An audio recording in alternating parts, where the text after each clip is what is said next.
She thought she was marrying a reclusive tech billionaire. Charlotte said, "I do," under the glittering chandeliers of the plaza, completely unaware that her new husband's wealth wasn't from Wall Street. It was centuries old, when Alistair bypassed the airport for their Paris honeymoon and drove her deep into a forgotten, off-grid forest. The fairy tale shattered. The mansion wasn't on any map, the staff didn't breathe, and Charlotte realized her happily ever after was a life sentence in the dark. Charlotte Gray was a woman grounded entirely in facts, history, and the tangible world. As a senior art restorer at the Metropolitan Museum of Art, her life was measured in brushstrokes, chemical solvents, and the quiet, sterile environment of the conservation labs. She was 28, pragmatically single, and shared a cramped Upper West Side apartment with her college best friend, Catherine. Charlotte's world was safe, predictable, and entirely unextraordinary, until the evening of the museum's annual winter gala. The event was a sea of New York's elite, a swirling mass of designer gowns and inherited wealth. Charlotte was only there because the museum director required the department heads to mingle with potential donors. She stood near a massive floral arrangement, sipping a glass of lukewarm champagne when the temperature in the room seemed to inexplicably drop. That was the exact moment Alistair Montgomery walked in. Alistair was a phantom in the New York social scene. The financial papers labeled him a private equity magnate, a man who had made billions in rare earth minerals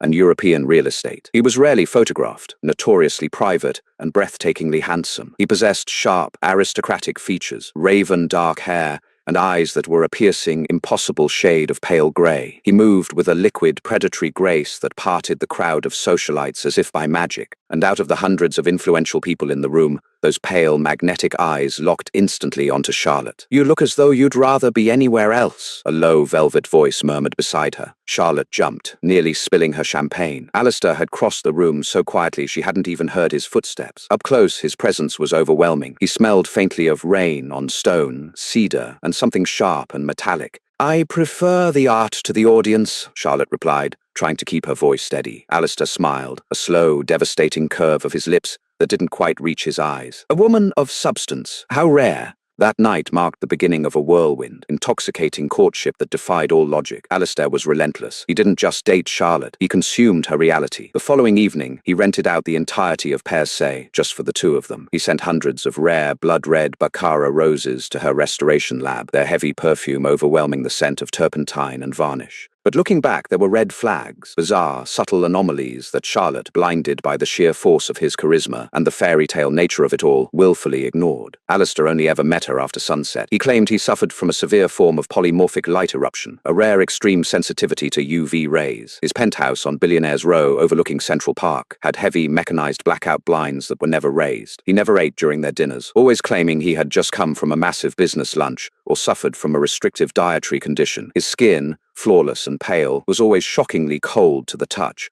like marble left out in the winter air. "He's a billionaire, Charlotte," Catherine had said one night as Charlotte packed an overnight bag. "They all have weird quirks. Jeff Bezos probably eats iguana meat. Elon Musk wants to die on Mars. Your guy just likes the dark and has bad circulation. Put a ring on it before a supermodel steals him." And put a ring on it he did. The proposal happened exactly 3 months after they met, on the balcony of his penthouse, under a starless, overcast sky. The ring was an antique, a massive cushion-cut diamond flanked by blood rubies, set in blackened platinum. It felt incredibly heavy, almost burdensome on her finger. The wedding was the social event of the decade, held at the Plaza Hotel in late November. Charlotte wore custom Oscar de la Renta, a vision in heavy ivory silk and antique lace. Yet, as she walked down the aisle toward Alistair, a strange creeping sense of dread settled in the pit of her stomach. The groom's side of the aisle was mostly empty, populated only by a few severe-looking men and women who didn't smile, didn't whisper, and barely seemed to blink. Alistair's right-hand man, Richard, a towering, silent man with a face like carved granite, stood as the best man. When Alistair took Charlotte's hands at the altar,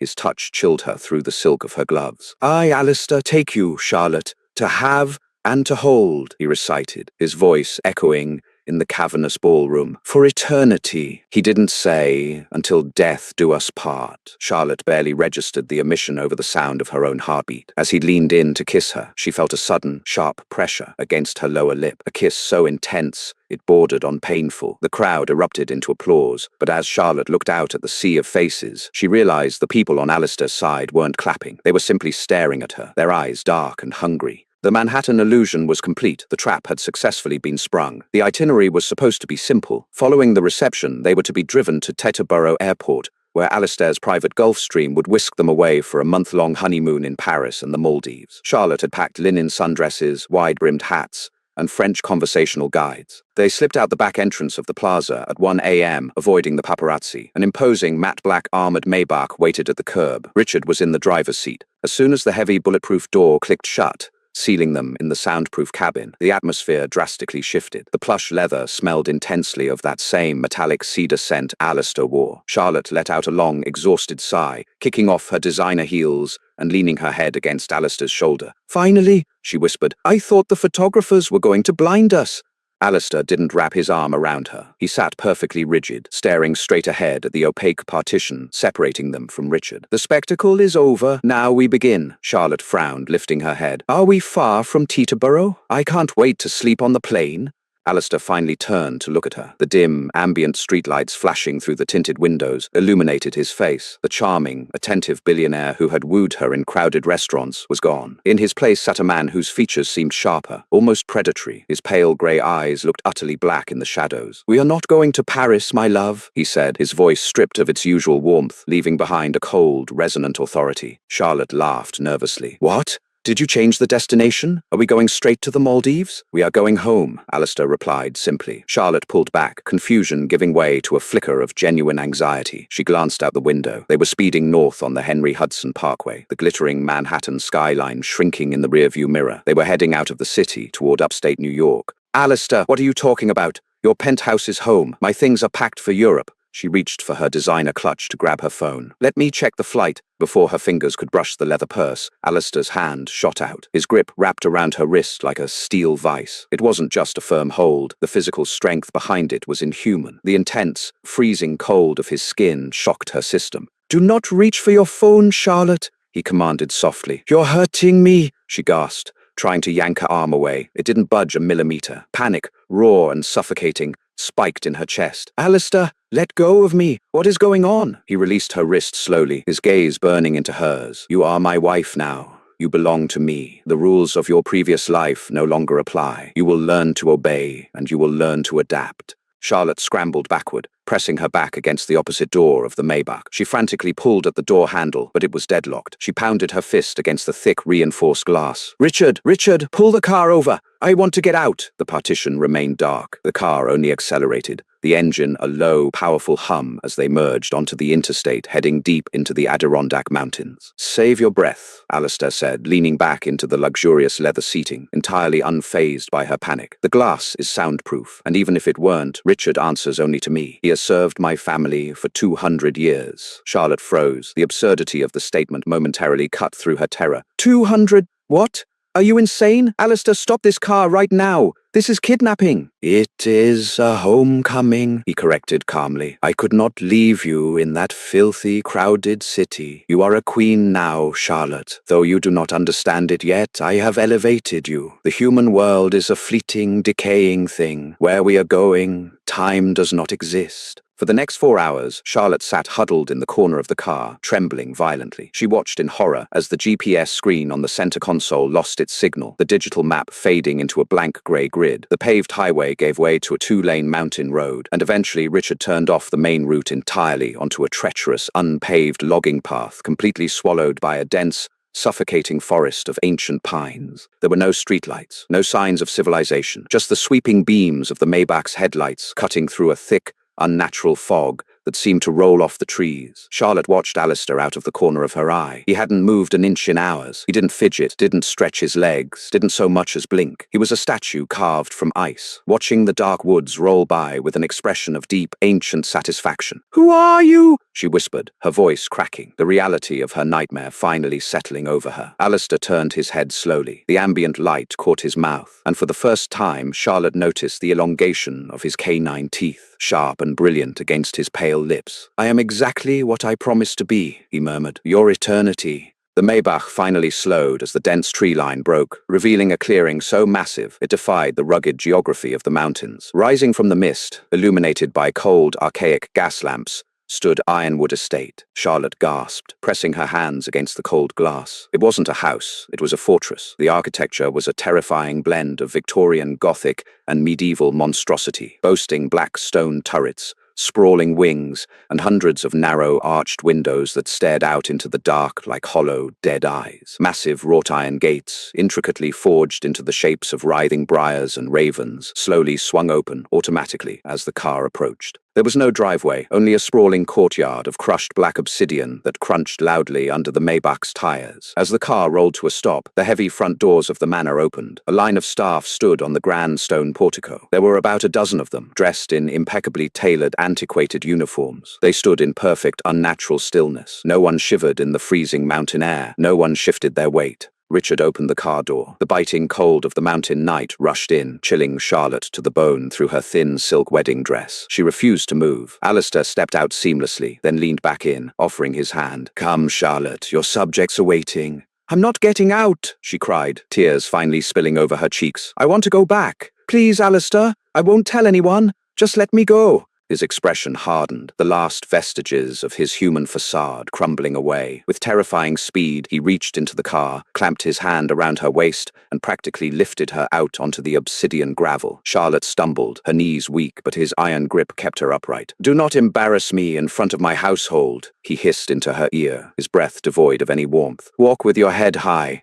He dragged her toward the steps. As they ascended, the staff bowed in perfect, terrifying unison. At the head of the line stood an older woman with severe grey hair pulled into a tight bun and skin the color of old parchment. "Welcome home, my lord," the woman said. Her voice was raspy, dry as dust. She turned her hollow, sunken eyes toward Charlotte. "And to you, my lady, I am Mrs. Gable. I oversee the household. We have prepared your chambers." "Thank you, Mrs. Gable," Alistair said smoothly. "My wife is tired from the journey. She requires no food, only rest." Charlotte opened her mouth to scream, to beg Mrs. Gable for help, but one look at the housekeeper's dead, unblinking eyes silenced her. These people were not captives. They were complicit. They were exactly like him. The interior of Ironwood Estate was a suffocating display of immense, ancient wealth. The grand foyer featured sweeping double staircases carved from dark mahogany, heavy velvet tapestries depicting brutal battle scenes, and chandeliers dripping with blood-red crystals. The air smelled of old paper, dried roses, and that ever-present, faint metallic tang of copper. "The east wing is yours to explore during the daylight hours," Alistair instructed, leading her up the grand staircase. "The library, the conservatories, the drawing rooms, but you are expressly forbidden from entering the west wing. The doors are locked, for your protection. The servants do not venture there, and neither will you." He ushered her down a long, dimly lit corridor, lined with antique mirrors that had all been covered with heavy black drapes. He opened a set of double doors to a master suite that was larger than her entire apartment in the city. A massive four-poster bed, draped in crimson velvet, dominated the room. There was a roaring fire in the hearth, but it did nothing to warm the freezing chill of the air. "Rest," Alistair commanded, releasing her arm. He didn't step into the room with her. He lingered in the doorway, a creature of the dark, watching his prize in its cage. "I have matters to attend to before sunrise. Do not try to leave the suite. The exterior doors are bolted, and the forest is full of things much less forgiving than I am." The heavy oak doors slammed shut, the lock engaged with a loud, definitive click. Charlotte collapsed onto the plush oriental rug, sobbing until her ribs ached. The reality of her situation was a crushing, suffocating weight. She had married a monster. She was trapped in an uncharted fortress with a man who claimed to be centuries old. Hours passed. The grandfather clock in the corner ticked methodically, the only sound in the dead silence of the manor. Charlotte's survival instinct slowly began to override her despair. She couldn't just sit here and wait to be a victim. She wiped her face, stood up, and began to investigate her golden cage. The room was lavish, filled with priceless antiques. She checked the massive bay windows. They were reinforced glass, locked with heavy iron latches she couldn't budge. She checked the adjoining bathroom, marveling grimly at the clawfoot tub and gold fixtures, noting the stark absence of any mirrors. Then she noticed a small, slightly ajar door tucked behind a heavy velvet curtain near the fireplace. Charlotte cautiously pushed it open. It wasn't a closet. It was a narrow, unlit servants' corridor. Her heart pounded furiously against her ribs. Alistair said the exterior doors were bolted, but perhaps there was a way to the ground floor, a way to find a landline, a weapon, anything. She slipped into the dusty, narrow hallway, using the dim light of her phone, which had exactly 12% battery and zero signal, to guide her. The passage twisted and turned, descending descending a narrow spiral staircase that bypassed the main floors. She walked for what felt like miles, navigating the labyrinthine walls of the estate. Eventually, she reached a heavy iron door at the end of the passage. It wasn't locked. She pushed it open, wincing as the hinges groaned in the silence. Charlotte stepped out into a massive, cavernous gallery. It was freezing here, the air thick with dust. She shone her phone's flashlight around, her breath catching in her throat. She had somehow bypassed the main halls and ended up in the forbidden West Wing. The gallery was filled with covered statues and rows of massive, ornate oil paintings. Charlotte, an art restorer by trade, couldn't help but be drawn to the canvases. They were centuries old, masterworks by artists whose names belonged in textbooks. She walked slowly down the aisle, her flashlight beam dancing over portraits of stern-faced men in medieval armor, women in Elizabethan collars, and chaotic, bloody landscapes. At the very end of the gallery, resting on a grand wooden easel, was a painting that was not covered in dust. It looked meticulously cared for. Charlotte stepped closer, raising her dying phone to illuminate the canvas. It was a portrait painted by John Singer Sargent. The signature and the date, 1892, were clearly visible in the bottom right corner. The brushwork was flawless, capturing the subject with breathtaking realism. The painting depicted a woman sitting in a dark velvet chair, wearing a blood-red Victorian gown. Around her neck hung an antique necklace, a massive cushion-cut diamond flanked by blood rubies, set in blackened platinum, the exact same ring that currently sat heavy on Charlotte's left hand. But it wasn't the jewelry that made Charlotte's blood run entirely cold. It was the woman's face. The woman in the 1892 painting had Charlotte's exact face. Her auburn hair, her emerald green eyes, the slight curve of her jaw, the tiny freckle just above her left eyebrow. It wasn't just a resemblance. It was a mirror image. Beneath the portrait, a small brass plaque was bolted to the frame. Charlotte leaned in, her trembling hands barely holding the phone steady enough to read the engraved words. Clarissa Montgomery, beloved wife, died 1893. Charlotte stumbled back, her phone slipping from her numb fingers and clattering loudly onto the hardwood floor. The flashlight flickered and died, plunging the gallery into absolute, terrifying darkness. Suddenly, a voice echoed from the shadows behind her. "I told you the West Wing was forbidden." Charlotte spun around. Two pale, glowing grey eyes pierced the darkness, hovering just inches from her face. Alistair had found her. The darkness of the West Wing gallery was absolute, save for the terrifying, unearthly luminescence of Alistair's pale grey eyes. Charlotte's breath seized in her lungs. The air around them grew instantly frigid, the ambient temperature plummeting as if the walls themselves were exhaling winter. "Alistair," Charlotte choked out, pressing her spine against the heavy gilded frame of the Sargent portrait. The wood dug sharply into her shoulder blades. "Who is she? Why does she have my face?" Alistair stepped forward, his movements utterly silent on the ancient floorboards. He reached down and retrieved her fallen phone, his thumb brushing the screen. The flashlight flared back to life, illuminating the sharp, ruthless angles of his face. He didn't look angry. He looked profoundly, terrifyingly revered. "She does not have your face, Charlotte," Alistair corrected, his velvet voice echoing softly off the vaulted ceilings. He raised the light, illuminating the painted features of the woman in the blood-red gown. "You have hers." He reached out, his ice-cold fingertips brushing Charlotte's jawline. She flinched, but the wall behind her offered no escape.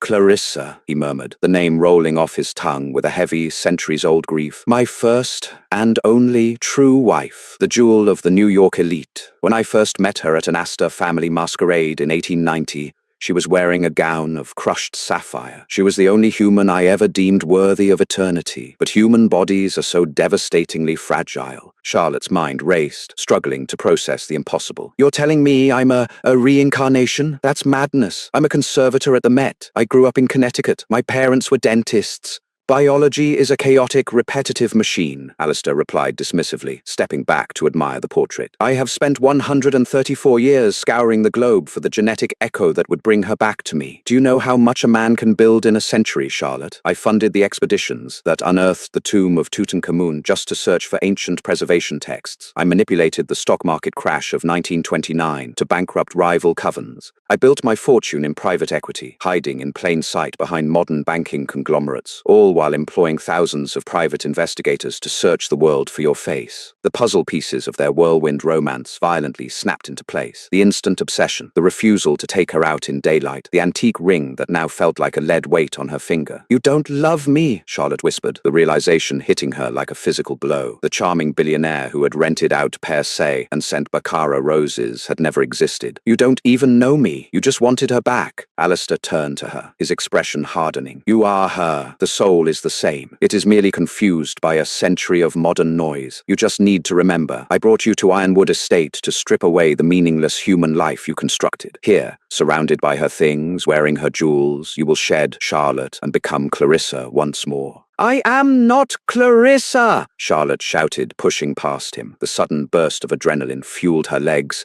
as she sprinted blindly down the dark gallery. She didn't make it 10 feet. Alistair moved with a speed that defied physics. One moment he was by the painting, and the next he was directly in front of her, catching her firmly by the shoulders. The force of the impact knocked the wind out of her. You will not run from me, he commanded, his voice dropping into a resonant, monstrous timbre that vibrated in Charlotte's chest. The veneer of the civilized gentleman was entirely gone. His canines were fully descended, resting sharply against his bottom lip. You are my wife, in the eyes of the mortal law and the immortal code. If you try to flee Ironwood, the wolves that patrol the perimeter of this property will tear you to shreds before you even reach the main road. He adjusted the lapels of his custom Tom Ford suit, instantly regaining his icy composure. Return to your chambers, Charlotte. It is nearly dawn. I must rest, and you have much to process. Tomorrow Mrs. Gable will assist you in exploring the East Wing. I suggest you acquaint yourself with your new home. Without another word, Alistair turned and melted into the shadows of the gallery, leaving Charlotte alone in the dark with the ghost of 1892. When the morning sun finally broke over the Adirondacks, filtering weakly through the heavy velvet-draped windows of her suite, Charlotte had not slept a single minute. She sat huddled in the center of the massive crimson bed,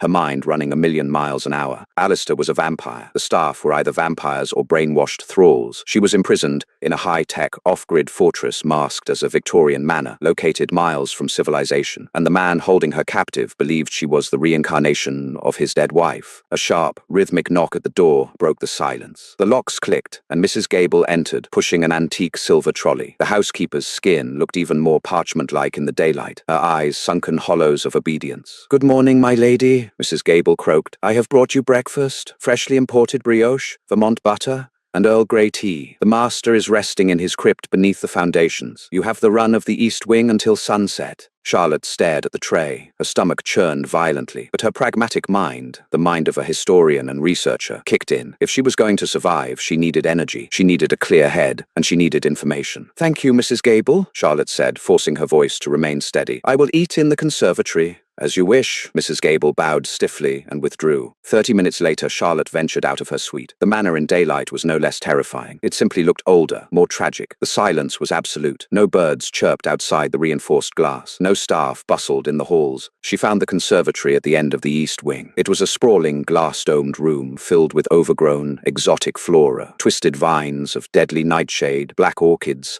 and massive ferns choked the air with a heavy, humid sweetness. At the center of the room sat a wrought-iron patio set and a small, trickling stone fountain. Charlotte sat at the table, ignoring the breakfast tray, and began a systematic search of the room. If Alistair believed she was Clarissa, he had likely kept Clarissa's belongings intact. As a conservator, Charlotte knew exactly where people hid things in the 19th century. She checked beneath the cushions of the iron chairs, behind the heavy ceramic pots, and along the baseboards of the brick walls. Finally, near a massive, overgrown weeping fig tree, she noticed a single red brick that sat slightly unevenly in the masonry. Using a butter knife from her breakfast tray, Charlotte pried the brick loose. Behind it was a small, dusty cavity. Inside lay a crumbling, leather-bound journal. The leather was dry and cracking, bearing the gold leaf-embossed initials, CM. Charlotte's hands shook as she pulled the journal out and sat at the table. She opened the fragile pages. The handwriting was elegant, sweeping cursive in faded iron gall ink. The first few entries detailed a life of immense luxury and superficial worries. Clarissa wrote of attending soirees at the Waldorf Astoria, shopping for Parisian silks, and her whirlwind romance with a mysterious wealthy investor named Alistair Montgomery. It mirrored Charlotte's own experience with terrifying precision. But as the dates progressed into late 1892, the tone of the diary shifted dramatically. The ink strokes became frantic, the words smeared with what looked like ancient tear stains. October 14th, 1892.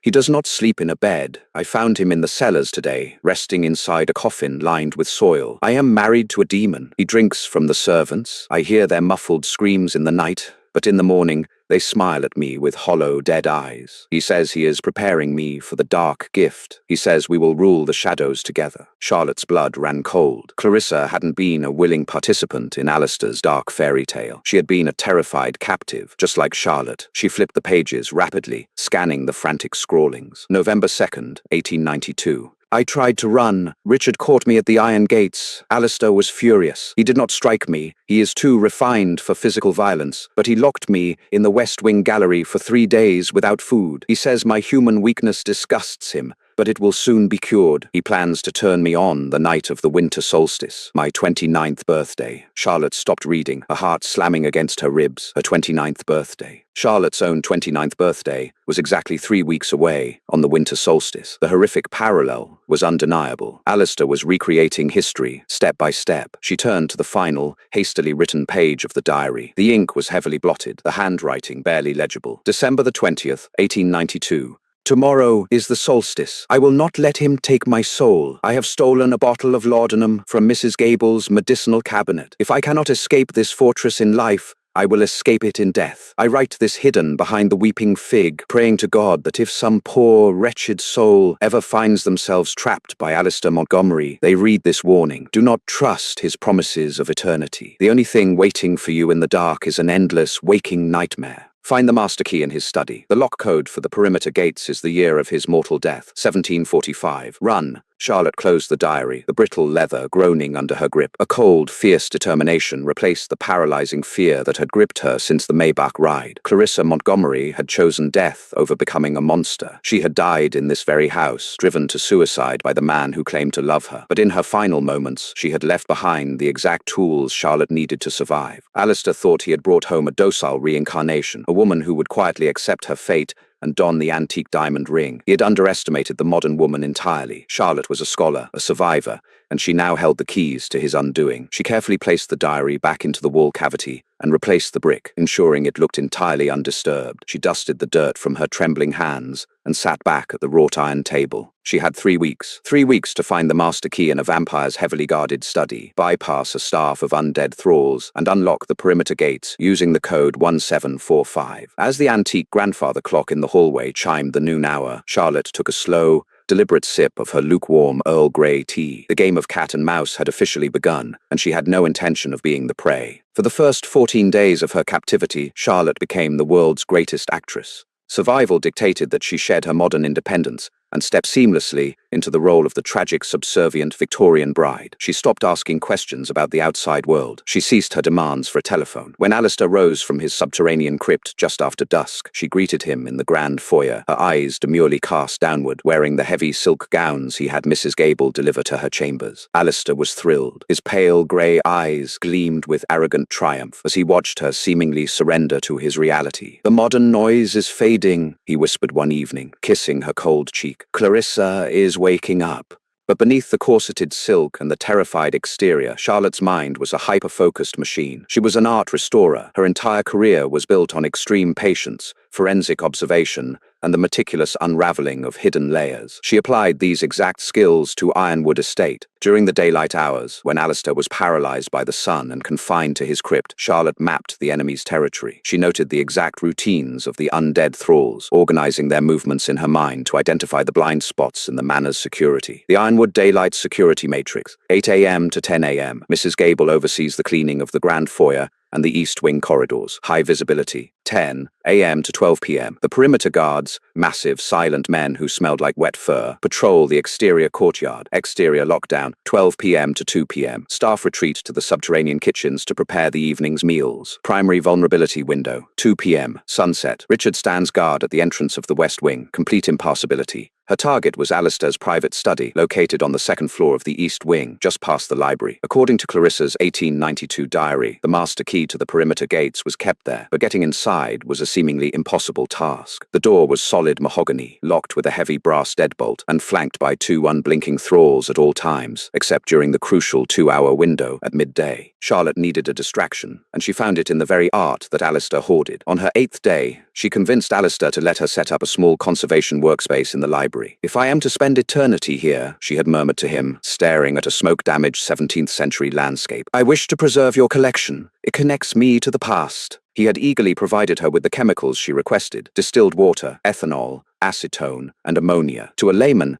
They were cleaning supplies. To Charlotte, they were the ingredients for a volatile chemical reaction. On the 15th day, precisely at 12:15 p.m., Charlotte enacted her plan. She mixed a high concentration of acetone and ammonia in a small glass jar, adding a crumpled wad of steel wool she had stolen from the kitchen. She shoved the jar behind a heavy velvet curtain in the library, directly next to a roaring fireplace. Within minutes, the thermal heat accelerated the chemical reaction. Thick, acrid, blinding white smoke began to pour from the curtain, smelling strongly of sulfur and burning fabric. The smoke alarms, a modern addition to the ancient house, began to shriek with deafening intensity. The two thralls guarding Alistair's study abandoned their posts, their brainwashed minds programmed to protect the estate from fire. As they rushed into the smoke-filled library, Charlotte slipped out from behind a bookshelf, crossed the hall, and pressed herself against the study door. She didn't have the key, but she had a vial of pure hydrochloric acid she had synthesized from the cleaning supplies. She poured it directly into the brass keyhole. The metal hissed and bubbled violently, toxic fumes burning Charlotte's eyes. She counted to 30, grabbed a heavy brass candlestick from a nearby console, and smashed it against the weakened locking mechanism. With a sickening crunch, the deadbolt gave way. Charlotte slipped inside and silently closed the door behind her. Alistair's study was a jarring collision of centuries. The walls were lined with ancient, crumbling grimoires and weapons forged in the Middle Ages. Yet sitting on a massive mahogany desk was a multi-monitor computer setup that looked like it belonged in the Pentagon. Charlotte rushed to the desk, her eyes scanning the scattered documents. This was how Alistair Montgomery maintained his phantom empire. She saw heavily redacted portfolios bearing the logo of Palantir Technologies, detailing encrypted satellite routing to keep the estate entirely off the global grid. There were massive acquisition files from Sotheby's, showing how he laundered his centuries-old wealth through anonymous art purchases. He wasn't just a monster. He was a corporate ghost operating at the highest echelons of modern finance. But Charlotte wasn't here for his financial secrets. She ripped open the desk drawers, her hands shaking. Where is it? Where is the key? In the bottom drawer, hidden beneath a false wooden panel, she found a heavy, black iron lockbox. It required a 4-digit code. The lock code for the perimeter gates is the year of his mortal death. Charlotte's fingers flew over the keypad, punching in the numbers Clarissa had left behind. 1745. The lockbox clicked green and hissed open. Inside, resting on a bed of black velvet, was not a traditional key, but a terrifying hybrid. It was an ancient, heavy iron skeleton key, but the bow of the key had been hollowed out and embedded with a modern, high-grade RFID microchip. This was the only thing that could bypass both the ancient iron chains and the modern biometric sensors guarding the estate. Charlotte snatched the key, shoved it deep into the bodice of her dress, and closed the lockbox. She slipped out of the study, just as the thralls successfully extinguished the smoldering curtain in the library. She had the key. The first impossible hurdle was cleared, but the hardest part was yet to come. The atmosphere in Ironwood Estate shifted violently as the winter solstice approached. The quiet, suffocating isolation of the manor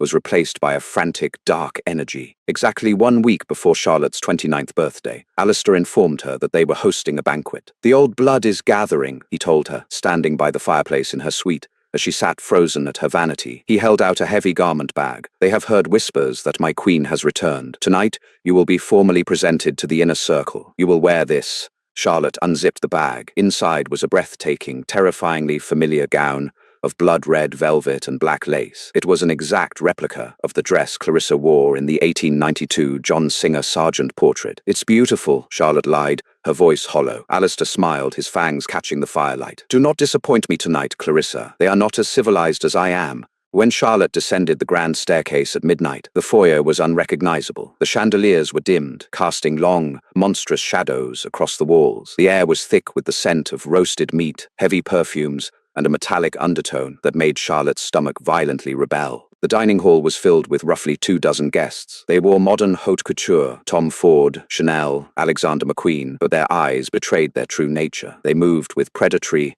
insect-like grace. The moment Charlotte entered on Alistair's arm, the room fell into a dead, absolute silence. 24 pairs of glowing, inhuman eyes locked onto her. Alistair guided her to the head of a massive candle-lit banquet table. To maintain her sanity and gauge the threats, Charlotte mentally categorized the predators in her immediate vicinity. The inner circle threats: name, appearance, demeanor, / threat level: Alistair cold, aristocratic, perfectly composed; extreme, possessive, and observant; Victoria stunningly beautiful, blonde, wearing diamonds that looked centuries old; high, stared at Charlotte with undisguised jealousy and lethal hunger. Cassian Young, reckless, wearing a tailored suit with a loosened tie, eyes completely black, very high, unpredictable, openly hostile toward human presence. Richard Towering, silent, standing guard at the door rather than sitting. Critical. He is the enforcer. He catches those who run. The feast was a grotesque pantomime of human dining. The thralls brought out silver platters of rare, bloody meats and poured dark, thick red liquid from crystal decanters into the guests' goblets. Charlotte stared at her empty porcelain plate, her hands trembling in her lap, the heavy RFID skeleton key pressing coldly against her ribs beneath her corset. "She smells fragile," Victoria murmured from across the table, swirling the thick liquid in her glass. She didn't look at Charlotte. She looked at Alistair. "Are you certain she can survive the transition, Alistair? The last human you attempted to turn went mad before the solstice." Charlotte's heart skipped a beat, but she forced her face to remain utterly impassive. She channeled every ounce of her acting ability, projecting an aura of bored aristocratic disdain. "She is Clarissa," Alistair said simply, taking Charlotte's hand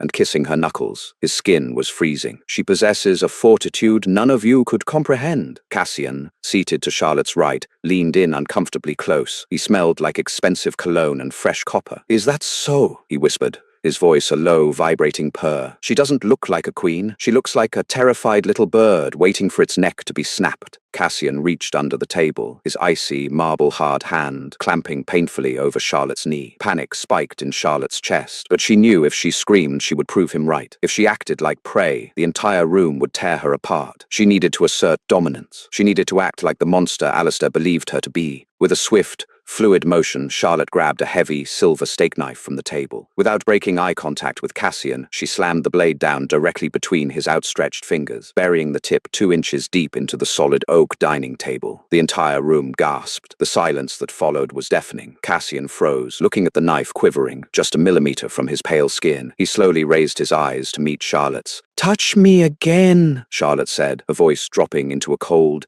deadpan whisper that echoed perfectly in the cavernous room, "and I will see how quickly your severed hands regenerate." For a terrifying second, Charlotte thought Cassian was going to lunge at her. His canines snapped down, his eyes bleeding into a furious, bottomless black. But then, a slow, booming laugh erupted from the head of the table. Alistair was laughing. He looked at Charlotte with an expression of pure, unadulterated obsession. "You see," Alistair addressed the room, his chest swelling with pride. "The fire of 1892 still burns within her. She will rule you all." Cassian slowly pulled his hand away from the knife, a vicious, calculating smirk spreading across his face. "Indeed, my lord, I look forward to the solstice." The rest of the dinner passed in a blur of terrifying, strained conversation. Charlotte had successfully established her facade, but as she watched the guests drink their horrific wine, a chilling realization washed over her. Cassian hadn't touched her knee just to intimidate her. When his hand had brushed against her skirt, he had been feeling for something. Later that night, securely locked back in her suite,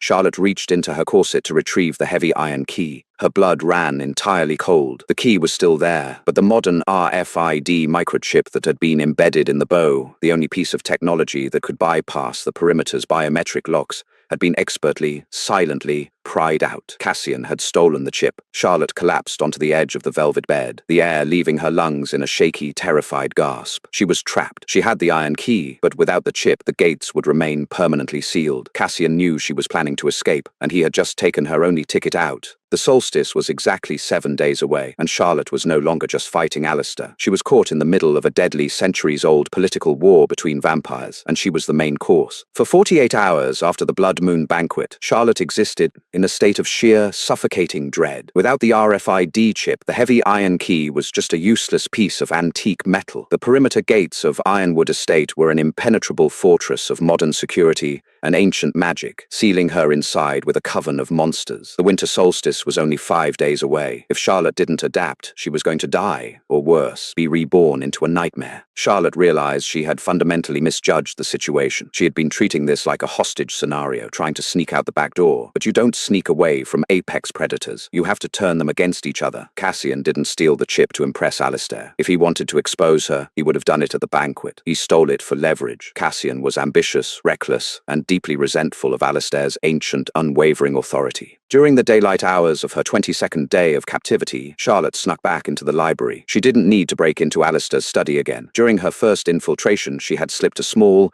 encrypted USB drive from his desk into her pocket. Assuming it held financial blackmail, she plugged the drive into a bulky, offline laptop she had found abandoned in a dusty reading room. What she uncovered on that drive shattered the last remaining fragments of her reality. Charlotte wasn't a spiritual reincarnation. The ghost of 1892 was not magically reborn into her body. It was a cold, calculated, and horrifyingly real scientific operation. The Clarissa Protocol Files, 1985. Alistair establishes shell corporations to heavily invest in early genomic mapping and biotech firms, secretly funding what would eventually become giants like Illumina Genomics. 2008, utilizing mass data harvesting from commercial DNA databases like 23andMe and Ancestry, Alistair's private operatives isolate the exact genetic descendants of Clarissa Montgomery's extended mortal family line. 2012 to present, employing illegal underground CRISPR gene editing trials on unsuspecting IVF patients in a private Connecticut fertility clinic, Alistair manipulated Charlotte's own embryonic development. Charlotte stared at the screen, bile rising in her throat. She wasn't just a victim of circumstance. Her parents, her normal, boring dentist parents,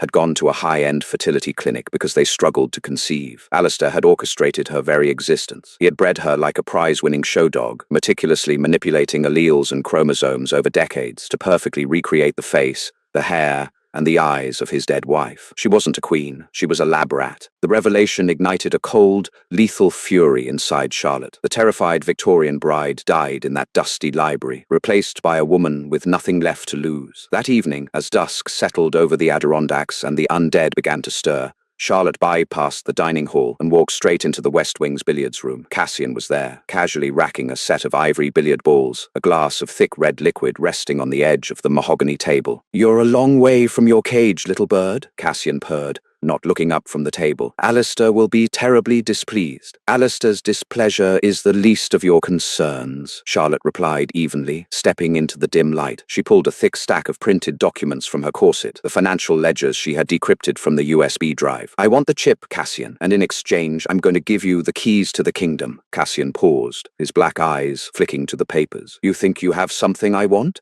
"I know you want to overthrow him," Charlotte said, her voice steady, echoing with a cold authority that made Cassian actually stand up straight. "But you can't. He controls the wealth. He controls the shell companies through UBS Group AG, the offshore accounts in the Caymans, and the Palantir encrypted communication networks that keep your coven hidden from global governments. If you kill him, you inherit nothing but a target on your back. You need his master routing codes to transfer the wealth before the solstice." She tossed the decrypted files onto the billiard table. "I have the routing numbers. I have the digital master keys to his entire global financial empire. Give me the RFID chip and ensure Richard is distracted at the gates tomorrow night. You get the money and the throne. I get my life." Cassian picked up the papers, his eyes scanning the incredibly complex, highly classified financial routing data. A slow, wicked smile spread across his pale face, his fangs gleaming in the low light. He realized she was telling the truth. "You really aren't Clarissa, are you?" Cassian murmured, genuine, dangerous respect lacing his tone. "No," Charlotte said, her eyes locked onto his. "I am the woman who is going to burn his legacy to the ground." Cassian reached into his tailored vest pocket, pulling out the tiny black RFID microchip. He tossed it onto the green felt of the billiard table. "Pleasure doing business with you, Charlotte. Try not to die in the snow." The night of the winter solstice arrived with a brutal, howling blizzard. The temperature dropped to 5 below zero, the wind screaming against the heavy stone walls of Ironwood Estate. Charlotte stood in front of the vanity mirror in her suite, wearing the heavy, blood-red velvet gown. She had intricately pinned her auburn hair up, hiding a small glass vial of concentrated sulfuric acid, synthesized from her conservation supplies, deep within the thick curls. In her corset, she secured the iron skeleton key, now fully re-equipped with the RFID microchip. At midnight, Alistair arrived. He looked like a dark god of the underworld, dressed entirely in black, his pale grey eyes practically vibrating with anticipation. "It is time, my love," he whispered, extending his freezing hand. "Tonight the mortal coil breaks. Tonight you return to me entirely." Charlotte took his hand, keeping her expression perfectly serene. "Lead the way. Instead of going to the banquet hall, Alistair led her down the servants' spiral staircase, descending deep into the bedrock beneath the manor. The catacombs were a terrifying labyrinth of stone arches lit by flickering iron torches. The air was frigid, smelling of damp earth and centuries of dried blood. They entered a massive, circular cavern. The entire inner circle was gathered there, cloaked in dark velvet, their eyes glowing hungrily in the shadows. In the center of the room sat a massive, ancient stone altar, stained black from centuries of dark rituals. "Brothers and sisters," Alistair's voice boomed through the cavern, resonant and powerful. "For a century I have searched. For a century we have waited. Tonight, the Queen reclaims her throne." The coven erupted into a chorus of terrifying, unnatural hisses and murmurs of approval. Alistair turned to Charlotte, his fangs fully descended, a look of pure, manic obsession on his face. He reached out to pull her onto the altar. 3, 2, 1, Charlotte counted in her head. "Wait," a voice echoed from the back of the cavern. The crowd parted. Cassian stepped forward, flanked by 6 younger, fiercely loyal vampires. He wasn't wearing ceremonial robes, he was wearing a tactical jacket, his eyes black and murderous. "She doesn't belong on that altar, Alistair," Cassian spat, the venom in his voice palpable. "And you no longer belong on the throne. Your obsession with a dead woman has blinded you. You've gone soft, playing human corporate games while we starve in the shadows." Alistair's expression shifted from manic joy to an absolute, terrifying rage. The temperature in the cavern plummeted so rapidly that Charlotte's breath crystallized in the air. "Treason!" Alistair hissed, his voice no longer velvet, but the sound of grinding stone. "You dare challenge me in my own crypt? It's not your crypt anymore," Cassian roared. Chaos erupted. Cassian's faction lunged. The older, loyalist vampires intercepted them. The cavern dissolved into a blur of blinding speed, the sickening crunch of bone, and feral, monstrous shrieks. Alistair moved to protect Charlotte, grabbing her arm to shield her from the fray. "Stay behind me," he commanded. This was her moment. Charlotte ripped her arm from his grasp. As Alistair turned, momentarily stunned by her defiance, Charlotte reached into her hair, pulled out the glass vial of sulfuric acid, and smashed it directly across Alistair's pale, flawless face. A scream, a sound so unearthly and agonizing that it shook the dust from the cavern ceiling, tore from Alistair's throat. He fell to his knees, his hands clutching his burning, blistering flesh, the corrosive acid eating through his immortal skin with vicious speed. Charlotte didn't look back. She hiked up the heavy velvet skirts of the 1892 gown and ran. She sprinted up the spiral stairs,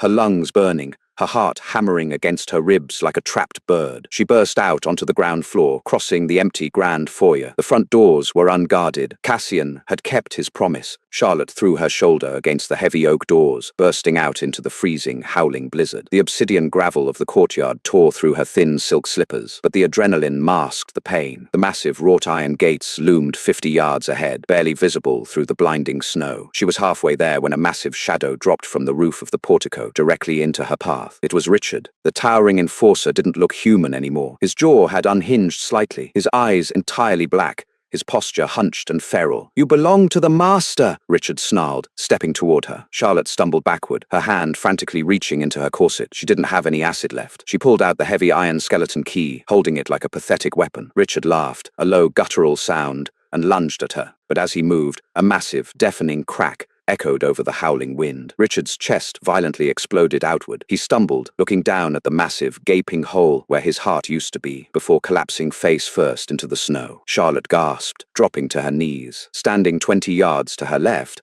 half hidden by the blizzard, was Victoria. The blonde vampire was holding a heavily modified military-grade hunting rifle, likely stolen from the estate's armory, smoke still pouring from the barrel. Victoria lowered the weapon, her eyes meeting Charlotte's through the storm. She didn't smile. She just gave a sharp, definitive nod. She didn't save Charlotte out of mercy. She saved her because Charlotte was removing the one thing standing between Victoria and the throne. Charlotte scrambled to her feet, racing the final few yards to the iron gates. She found the biometric control panel hidden within the stone pillar. Her freezing, trembling fingers slammed the iron skeleton key into the slot. The embedded RFID chip flashed a brilliant green. The heavy, ancient mechanisms groaned. The writhing iron briars and ravens slowly swung outward, opening to the dark, snow-covered logging road. Charlotte ran. She didn't stop to catch her breath. didn't look back at the gothic monstrosity of Ironwood Estate. She ran into the freezing darkness until her legs gave out, until the sun began to crack over the Adirondack Mountains, casting a pale, blinding light over the world. Hours later, half frozen and delirious, Charlotte collapsed onto the asphalt of a state highway. The screeching brakes of a FedEx delivery truck were the last thing she heard before the darkness took her. Charlotte Gray survived the winter solstice. She escaped the architectural trap, the genetic prison,